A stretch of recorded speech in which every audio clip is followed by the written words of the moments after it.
సమూయేలు 30వ అధ్యాయము. దావీదును అతని జనులను 3వ దినమందు సిక్లగునకు వచ్చిరి. అంతలో అమాలేకీయులు దండెత్తి దక్షిణ దేశం మీదను సిక్లగు మీదను పడి కొట్టి దానిని తగులబెట్టి గనులనేమి అల్పులనేమి అందులోనున్న ఆడువారందరినీ చెరపట్టుకొని చంపక వారిని తీసుకొని వెళ్ళిపోయి ఉండిరి. దావీదును అతని జనులను పట్టణమునకు వచ్చి అది కాల్చబడి ఉండుటయు తమ భార్యలను కుమారులను కుమార్తెలను చెరలోనికి కొనిపోబడి ఉండుటయు చూచి ఇక ఏడ్చుటకు శక్తి లేకపోవునంత బిగ్గరగా ఏడ్చిరి. యెజ్రెయేలీయురాలైన అహీనోయము కర్మెలీయుడైన నాబాలు భార్య అయిన అబీగైలు అను దావీదు ఇద్దరు భార్యలను చెరలోనికి కొనిపోబడగా చూచి దావీదు మిక్కిలి దుఃఖపడెను. మరియు తమ తమ కుమారులను బట్టి కుమార్తెలను బట్టి జనులకందరికీ ప్రాణము విసికినందున రాళ్లు రువ్వి దావీదును చంపుదము రండని వారు చెప్పుకొనగా దావీదు తన దేవుడైన యెహోవాను బట్టి ధైర్యము తెచ్చుకొనెను.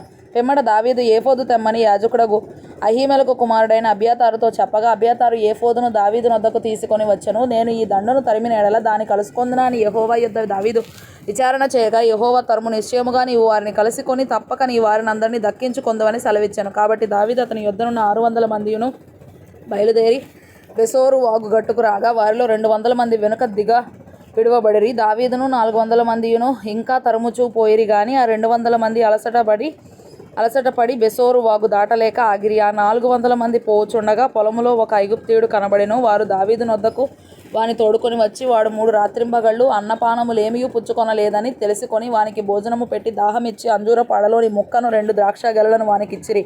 వాడు భోజనము చేసిన తరువాత వాని ప్రాణము తెప్పరిల్లగా దావీదు నీవు ఏ దేశపు వాడవు ఎక్కడ నుండి వచ్చితివని వారిని అడిగెను.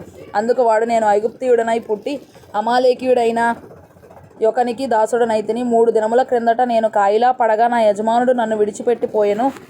మేము దండెత్తి కెరేతీయుల దక్షిణ దేశమునకును యూదా దేశమునకును కాలేబు దక్షిణ దేశమునకును వచ్చి వాటిని దోచుకొని సిక్లగును కాల్చివేసితమని చెప్పెను. ఆ దండును కలుసుకొనుటకై నీవు నాకు దోవ చూపుదువా అని దావీదు వానిని అడగగా వాడు నేను నిన్ను చంపననియు నీ యజమానుని వశము చేయననియు దేవుని బట్టి నీవు నాకు ప్రమాణం చేసిన ఎడల ఆ దండును కలుసుకొనుటకు నీకు దోవ చూపుదునెను. తరువాత వాడు వారి దగ్గరకు దావీదు నడిపింపగా ఫిలిస్తీయుల దేశంలో నుండి యూదా దేశంలో నుండి తాము దోచి తెచ్చుకొనిన సొమ్ముతో తొలదూగుచు వారు ఆ ప్రదేశం అంతటా చెదిరి అన్నపానములు పుచ్చుకొనొచ్చు ఆటపాటలు సలుపుచుండిరి. దావీదు సంగతిని గ్రహించి సంధ్యవేళ మొదలుకొని మరునాటి సాయంత్రము వరకు వారిని హతము చేయుచుండగా ఒంటెల మీద ఎక్కి పారిపోయిన 400 మంది యవ్వనులు తప్ప తప్పించుకొనిన వాడు ఒకడునూ లేకపోయెను.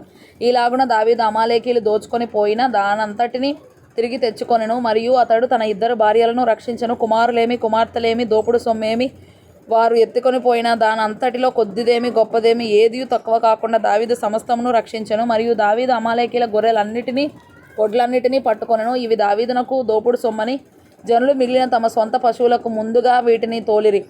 అలసట చేత దావీదును వెంబడించలేక బెసోరు వాగు దగ్గర నిలిచిన ఆ 200 మంది యొద్దకు దావీదు పోగా వారు దావీదును అతని యొద్దనున్న జనులను ఎదుర్కొనుటకై బయలుదేరి వచ్చిరి.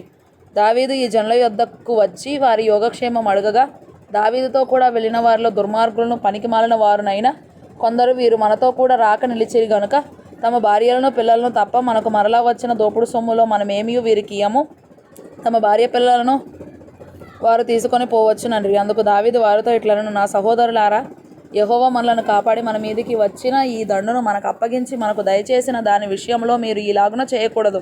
మీరు చెప్పినది ఎవరు ఒప్పుకొందరు? యుద్ధమునకు పోయిన వాని భాగమెంతో సామానునొద్ద నిలిచిన వాని భాగము అంతే అని వాడుక మాట. అందరూ సమముగానే పాలు పంచుకొందురు గదా. కావున నాట నుండి నేటి వరకు దావీదు ఇశ్రాయేలీలలో అట్టి పంపకము కట్టడగాను న్యాయవిధిగాను ఏర్పరచి నియమించెను. దావీదు సిక్లగునకు వచ్చినప్పుడు దోపుడు సొమ్ములో కొంత తన స్నేహితులైన యూదా పెద్దలకు ఏర్పరచి యెహోవా శత్రువుల యొద్ద నేను దోచుకున్న సొమ్ములో కొంత ఆశీర్వాద సూచనగా మీకు ఇచ్చుచున్నానని చెప్పి వారికి పంపించెను.